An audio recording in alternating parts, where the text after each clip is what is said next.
देखो बेटा, सबसे पहली बात दो तीन चीज़ बताना चाहूँगा। आपका स्वागत है इस क्लास में। पहली क्लास है आपकी। मैं अपने बारे में बता दूँ, 15 ईयर्स से मैं spoken English, competitive grammar, personal development पे काम कर रहा हूँ। तो आप एक अनुभवी व्यक्ति से शिक्षा ले रहे हैं और जिसके जीवन का पूरा एक ही लक्ष्य है कि लोगों को आसान भाषा में अंग्रेज़ी भाषा पहुँचाना। मैं जो भी चीज़ आपको समझाऊंगा बहुत आसान भाषा में, ठीक है। इस कोर्स में 7 सेक्शंस हैं। पहला सेक्शन है बेटा टेंस सेक्शन।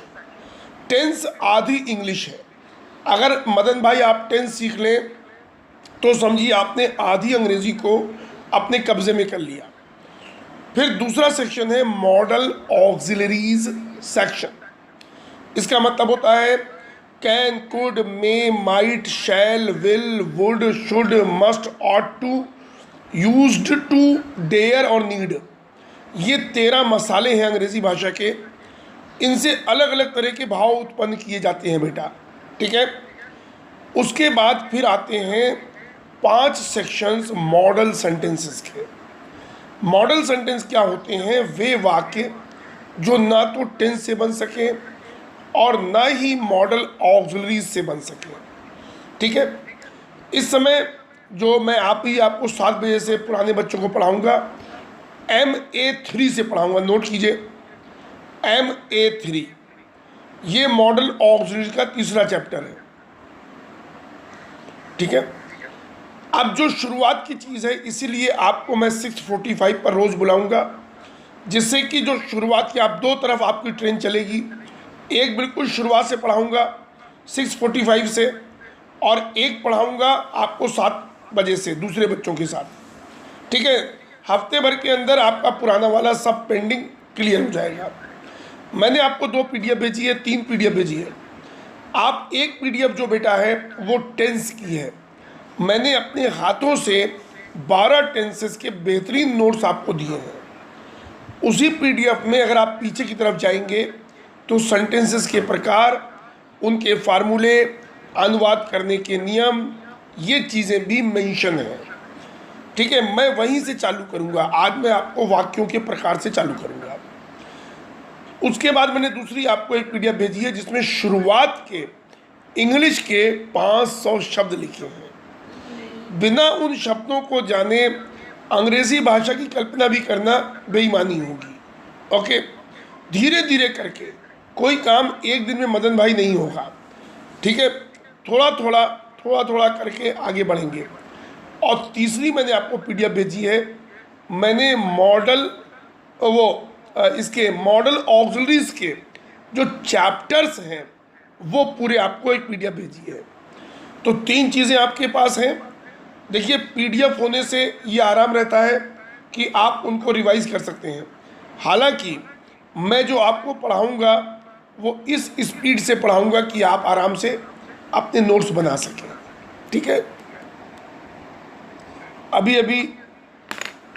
एक और बच्चे ने ज्वाइन किया है, सैफ आदिल, ठीक है। आदिल भाई, अच्छी बात है कि आप पुरानी चीज़ों को रिवाइज कर रहे हैं। चलो मदन, सबसे पहले मैं आपको सेंटेंस के बारे में बताने जा रहा हूँ। आराम से सुनिएगा, सब लिखा हुआ है, ठीक है। Sentence is the basic unit of English language और any language for that matter. जब भी कोई भाषा बोली जाती है बेटा, वो वाक्यों के द्वारा बोली जाती है। वाक्य जैसे हमारे शरीर का बेसिक यूनिट सेल्स हैं, किसी भी बिल्डिंग का बेसिक यूनिट उसके ईंटें होते हैं, ऐसे लैंग्वेज का जो निर्माण होता है वो वाक्यों से होता है। सेंटेंस की परिभाषा है a group of words that has a complete meaning is called a sentence। वह शब्द समूह जिसका एक पूरा अर्थ निकले उसे वाक्य कहते हैं, ठीक है। समझ में आया? उसे वाक्य कहते हैं। वाक्य जैसे मैं मदन को पढ़ा रहा हूँ, I am teaching Mister Madan. Mister Madan bank जा रहे हैं, Mister Madan is going to bank. ये सब वाक्य हैं बेटा, इंग्लिश के वाक्य हैं और हिंदी के वाक्य हैं। वाक्यों को 9 भागों में बांटा गया है, 9 प्रकार के वाक्य होते हैं। सबसे पहले और सबसे महत्वपूर्ण वाक्य होते हैं अफर्मेटिव सेंटेंसेस। बोलिए अफर्मेटिव सेंटेंसेस। सेंटेंसेस या पॉजिटिव सेंटेंसेस भी हम इनको कहते हैं। सकारात्मक वाक्य, सकारात्मक वाक्य वे वाक्य जिनमें नहीं ना हो और जो प्रश्नवाचक भी ना हो, जो साधारण कथन हो, वे सकारात्मक वाक्य कहलाते हैं। Those Hindi sentences which do not have नहीं and which are also not interrogative are called affirmative sentences। सबसे ज़्यादा मिस्टर मदन इसमें हम लोग जो लैंग्वेज में यूज़ करते हैं 95% वो सकारात्मक वाक्यों का ही प्रयोग करते हैं बेटा। इतना महत्व है इन वाक्यों का। इन वाक्यों का निर्माण करने के लिए अंग्रेज़ों ने 3 फार्मूले बनाए हैं।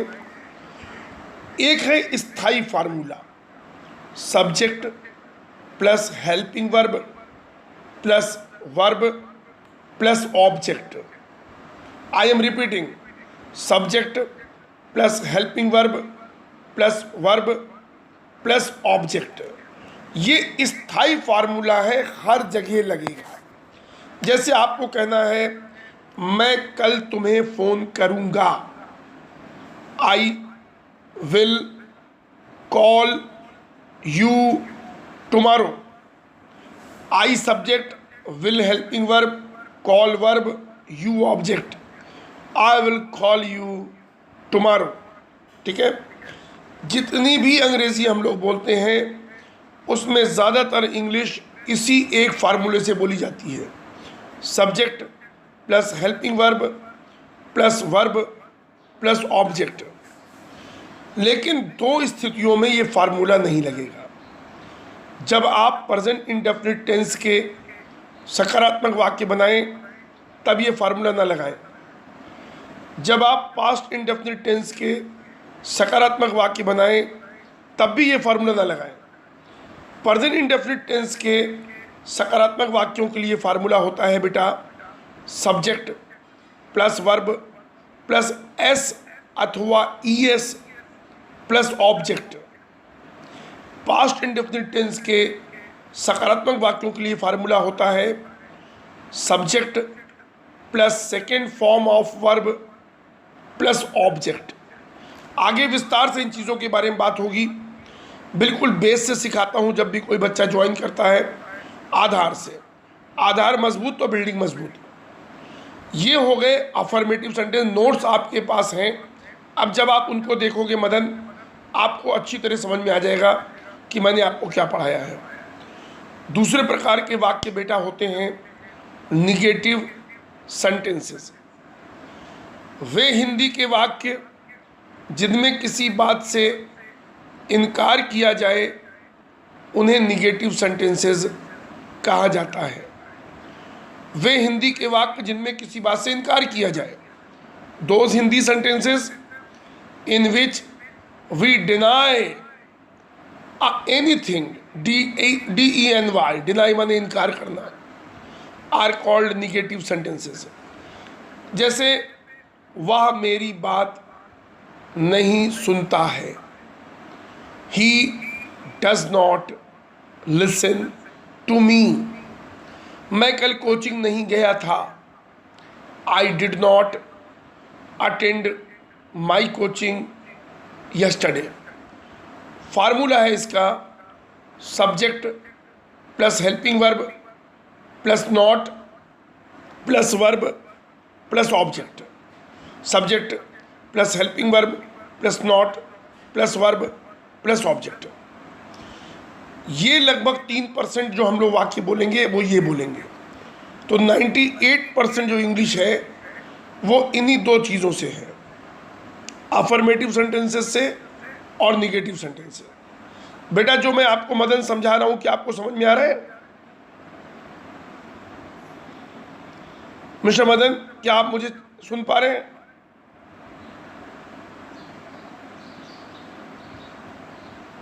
ओके, समझ में आ रहा है बेटा?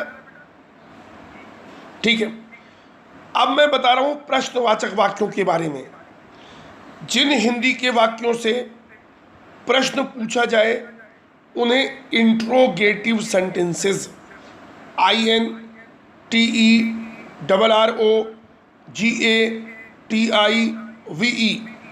इंट्रोगेटिव सेंटेंसेस कहा जाता है। जैसे क्या तुम लखनऊ में रहते हो, तुम कहाँ जा रहे हो, वह कब आएगा, ये सब इंट्रोगेटिव सेंटेंसेस हैं। इनको 4 भागों में बांटा गया है। ये 4 प्रकार के हैं बेटा। सबसे पहले प्रकार के क्वेश्चन फॉर्म इंट्रोगेटिव सेंटेंसेस। परिभाषा समझिएगा, वे हिंदी के वाक्य जो क्या से प्रारंभ होते हैं उन्हें क्वेश्चन फॉर्म इंट्रोगेटिव सेंटेंसेस कहते हैं। जैसे क्या तुमने खाना खा लिया है, क्या तुम बीएससी कर रहे हो। इन वाक्यों का अनुवाद निम्न फार्मूले से होगा: helping verb plus subject plus verb plus object. Helping verb plus subject plus verb plus object. क्या तुमने खाना खा लिया है, have you taken your meal. क्या तुम गाना सुन रहे हो, are you listening to song. दूसरे तरह के बेटा प्रश्नवाचक वाक्य होते हैं question form interrogative negative sentences. वे हिंदी के प्रश्नवाचक वाक्य जो क्या से प्रारंभ हो और जिनमें नहीं भी आ जाए उन्हें question form FORM question form interrogative negative sentence कहेंगे। फार्मूला है helping verb plus subject plus not plus verb plus object. जैसे क्या तुमने अभी तक कार नहीं खरीदी है, have you not bought a car yet, YET yet. Yet का मतलब अभी तक। फिर तीसरे तरह के प्रश्नवाचक वाक्य हैं बेटा WH, W बड़ा H छोटा, WH टाइप इंट्रोगेटिव सेंटेंसेस। वे हिंदी के प्रश्नवाचक वाक्य जिनमें प्रश्नवाचक शब्द वाक्य के बीच में आ जाए। प्रश्नवाचक शब्द का मतलब कहाँ, क्यों, कब, कैसे, कितना। उन्हें WH टाइप इंट्रोगेटिव सेंटेंसेस कहते हैं। Those interrogative sentences of Hindi which have a question word in the middle are called WHTIS। Formula है question word plus helping verb plus subject plus verb plus object. Question word plus helping verb plus subject plus verb plus object. तुम कहाँ रहते हो, where do you stay, STAY। Live भी लगा सकते हैं, where do you live. तुम English क्यों सीखते हो, why do you learn English, why do you learn English.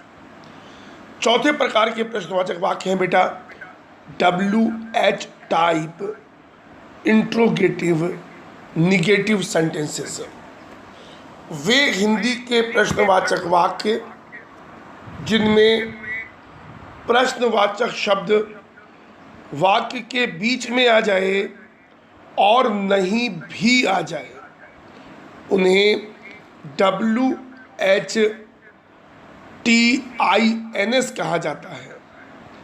वे हिंदी के प्रश्नवाचक वाक्य जिनमें प्रश्नवाचक शब्द आ जाए और नहीं भी आ जाए उन्हें WHTINS कहा जाता है। those interrogative sentences of Hindi which have a question word in the middle along with not are called WH type interrogative negative sentences. Formula होता है mister Madan, question word plus helping verb plus subject plus not plus verb plus object. I am repeating, question word plus helping verb plus subject plus not plus verb plus object. जैसे तुमने अभी तक मेरा काम क्यों नहीं किया है. Why have you not done my work yet. Why have you not done my work yet. यही 6 तरह के मिस्टर मदन वाक्य हैं. इन्हीं से पूरी इंग्लिश हैंडल की जाती है. 3 तरह के वाक्य और हैं. ये सब नोट्स आपके पास हैं. आप समझने के बाद जब आप उनको पढ़ेंगे, टेंस वाली PDF खोलिएगा. उसमें जो आखिर वाले पेजेस हैं उनमें सेंटेंस के प्रकार दिए गए हैं. कल मैं 3 प्रकार के वाक्य और बताऊंगा, उसके बाद आपको टेंस पढ़ाऊंगा. अब हम मॉडल ऑक्सिलरी सेक्शन पढ़ने जा रहे हैं. आप अपनी कॉपी उठा लीजिए और नोट्स बनाइएगा साथ.